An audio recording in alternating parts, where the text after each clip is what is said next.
Kushinagar airport इस वक्त सच पूछिए तो मजाक बनकर रह गया है। जब भी किसी को मजाक करना होता है तो वह कुशीनगर एयरपोर्ट लिख देता है, उसके नीचे कमेंटबाजी शुरू हो जाती है और मजाक शुरू हो जाता है। ऐसा इसलिए कह रहा हूं कि बीते 2022 के बाद से, उद्घाटन के बाद से ही, ये बीते 2021 उद्घाटन के बाद से, जब यहाँ प्रधानमंत्री मोदी आए थे तो उन्होंने हवाई जहाज वालों को, उन्होंने हवाई चप्पल वालों को भी हवाई जहाज में बैठने का सपना दिखाया था और लोगों को लगा था कि चलो अब कुशीनगर एयरपोर्ट से उड़ाने होंगी तो यहाँ की अर्थव्यवस्था बदलेगी और यहाँ तमाम सारे रोजगार के साधन मिलेंगे। लेकिन कुशीनगर एयरपोर्ट अब मुखौटा बनकर रह गया है। यहाँ पर सिर्फ और सिर्फ नेताओं के ही फ्लाइट आकर रुकते हैं। इसके अलावा आम जन के लिए बीते 2022 से अब तक कोई फ्लाइटें चालू नहीं है। समय समय पर अपडेट करके बताया जाता है कि अब चीजें होंगी, अब चीजें होंगी, लेकिन हर बार जनता को निराशा हाथ लगती है। भैया, कुशीनगर एयरपोर्ट को लेकर आप भी तमाम सारी खबरें लिखते रहे हैं, अब अखबारी क्षेत्र से भी जुड़े हुए हैं। क्या वजह है कि कुशीनगर एयरपोर्ट पे इतना डिले हो रहा है? उद्घाटन के बाद भी स्थिति ऐसी है। अब जिस समय कुशीनगर एयरपोर्ट का लोकार्पण हुआ था 20 अक्टूबर 2021 को, माननीय प्रधानमंत्री नरेंद्र मोदी जी ने इसका लोकार्पण किया था। उस समय जो है कि अपने जो है कि जितने मंत्री थे सब लोग आए हुए थे, सबके मौजूदगी में हुआ था, सबको ढंग से हुआ था, विशाल भव्य तरीके से हुआ था। और जो सपने दिखाए गए थे वास्तव में वो पूरे नहीं हुए। स्पाइस जेट नाम की एक कंपनी, जो विमानन कंपनी थी, वही उड़ान शुरू की और मुश्किल से साल 1.5 साल में ही सब कुछ। उड़ानों के बारे में बताया जाता है कि यहाँ से लोगों को क्या बोलता है कि सवारी नहीं मिलती थी, फ्लाइट को सवारियां नहीं मिलती थी।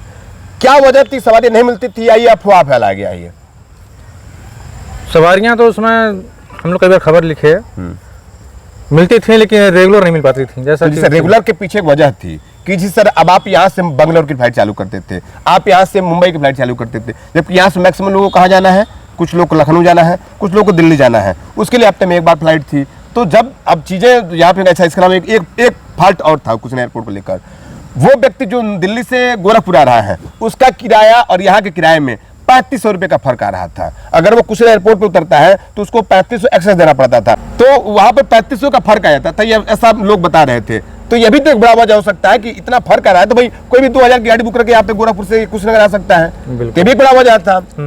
इसके अलावा मैंने देखा कि उसके बाद से तमाम सारी कंपनियां इसमें रुचि ही नहीं ली।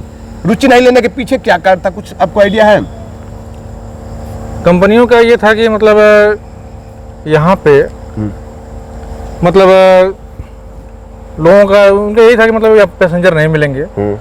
और सबसे बड़ी समस्या है कि जो यहाँ का इंटरनेशनल एयरपोर्ट का जो कहा जाता है, लेकिन वो अभी शुरू ही नहीं हुआ क्योंकि उसके लिए पूरा ये एयरपोर्ट तैयार नहीं था। और एक मतलब उद्घाटन हुआ तो वो आधे अधूरे एयरपोर्ट का हुआ। हाँ। और उसको बताया गया कि इंटरनेशनल एयरपोर्ट के लिए तो भाई जो उसके जो सर्टिफिकेट चाहिए था वो अभी मुश्किल से 3-4 महीने पहले मिला है।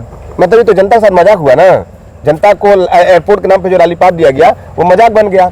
अच्छा, इसके एक चीज और मैं देखता हूँ कि इसमें तमाम सारी बातें बताई जाती हैं, लेकिन एक बड़ा सवाल है कि कुशीनगर हमारा जो एरिया है, गोपालगंज, बिहार, देवरिया, महाराजगंज, कुशीनगर और बगहा के सटे हुए हैं। आपके पास फ्लाइटें, आप अगर विदेश से फ्लाइटें चालू करते हैं और यहाँ पे डायरेक्ट फ्लाइटें करते हैं तो मैक्सिमम सवारी आपको मिलने वाली है। ठीक है, आप रोज सवारी मत करिए, लेकिन दूसरे दिन या तीसरे दिन तो आप सवारी कर सकते हैं यहाँ पे, तो ये भी तो एक बड़ा साधन हो सकता था। बिल्कुल। लेकिन आपने बात कहा कि इंटरनेशनल एयरपोर्ट का लाइसेंस नहीं मिला था, इस वजह से चीजें अधूरी थी। अब अभी क्या उम्मीद लगती है? अभी तो अब अगर प्लेन चलाने का प्रयास किया जाए तो हो सकता है। अभी जो स्पाइस जेट का जो विमान पूरा कंटिन्यूस नहीं उड़ पा रहा था, उसमें एक कारण और था कि यहाँ पे वो सिस्टम नहीं लगा हुआ था ढंग से। हाँ, कि रात में जो है विजिबिलिटी क्लियर हो सके, जाड़े में मतलब विजिबिलिटी बढ़िया रहे, धुंध वगैरह कोहरे में समस्या न आवे। तो वो चीजें धीरे धीरे मतलब सॉल्व हो चुकी हैं। वो जो सर्टिफिकेट चाहिए था इंटरनेशनल फ्लाइट के लिए वो भी मिल चुका है। तो जो हमको लग रहा है कि ये अड़ंगे जो बाधाएं थी वो कम होती गई हैं। कुछ मकान डीएम साहब खूब एक्टिव हुए थे, ऐसा लगता था कि एक महीने के अंदर एयरपोर्ट चालू हो जाएगा, सितंबर या अगस्त की बात है, लेकिन उसके बाद से मामला एकदम से ठंडे बस्ते में चला गया। इस बीच जब मंत्रियों की फ्लाइट उतरी बिहार जाने के लिए तो फिर एक बार कुशीनगर एयरपोर्ट चर्चा में आया है। तो मुझे लगता है कि अभी कुशीनगर एयरपोर्ट के लिए अभी 6 महीने और इंतजार करना ही होगा, जो हिसाब से अभी जो परिस्थितियां बता रही हैं। एयरपोर्ट पे जो प्लेन्स आनी है, कहाँ से आनी है, अभी वहाँ पे बातचीत तय हो जाए। जैसे हमने एक खबर छापी थी कि कानपुर, आगरा और मतलब कई ऐसे जगहों से मतलब यहाँ पे प्लेन उतारे जाने थे यात्रियों के आने जाने के लिए, कनेक्टिविटी के लिए, लेकिन वो चीज़ें किन वजहों से अभी नहीं हो पा रही हैं।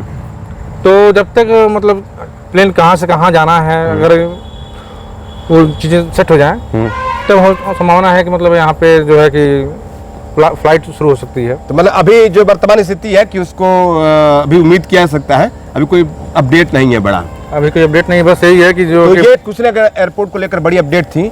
और आपका इस पूरे वीडियो में क्या कहना, कमेंट करके बताइए, वीडियो से जरूर करिएगा। धन्यवाद, जय हिंद।